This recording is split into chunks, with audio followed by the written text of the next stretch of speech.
Hello everyone, welcome to Shiva vlogs Telugu family in Sweden. ఎలా ఉన్నారు అందరూ? ఇక్కడ జొన్న పిండితో నేనైతే రొట్టెలాగా చేశాను.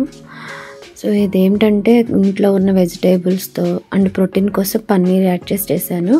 యాక్చువల్లీ నాకు జొన్న రొట్టె రాదండి, ఎన్ని టైమ్స్ చేసినా. సో అందుకని ఇలా కొత్తగా చూద్దాం ట్రై చేశాను. బాగా వచ్చింది అండ్ టేస్ట్ కూడా చాలా బాగుంది. సో ఇక్కడ నేనైతే ఒక క్యారెట్, ఒక కుకుంబర్, 2 పచ్చిమిర్చి అండ్ చాలా చిన్న బీట్రూట్ తీసుకున్నాను. ఇవన్నీ అయితే ఈవెన్గా కట్ చేసేసుకున్నాను. అండ్ అలాగే ప్రోటీన్ కోసం పన్నీర్ కూడా తీసుకున్నాను. కొంచెం స్పైస్ కోసము 2 పచ్చిమిర్చి కూడా తీసుకున్నాను. అలాగే కొంచెం ఫ్లేవర్ కోసం కొరియాండర్, కొత్తిమీర తీసుకున్నాను. అలాగే డైజెషన్ కోసం నేనైతే ఇక్కడ కొంచెం జీలకర్ర, అలాగే చిటికెడు వాము, సాల్ట్ వచ్చేసి మన టేస్ట్కి తగ్గట్టు తీసుకోవాలి.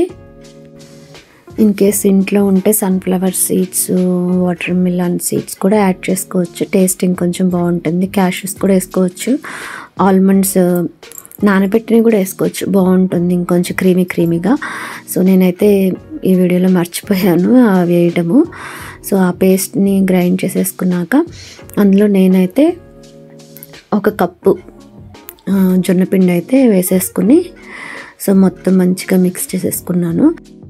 సాల్ట్ అయితే ఆల్రెడీ వేసాను కాబట్టి ఇంకేం వేయలేదు. ఇంకా అది చపాతీ పిండిలాగా కొంచెం పలుచగా అయితే చేసుకున్నాను. నేను జస్ట్ రొట్టెలాగా వేసేద్దామని ప్యాన్ మీద.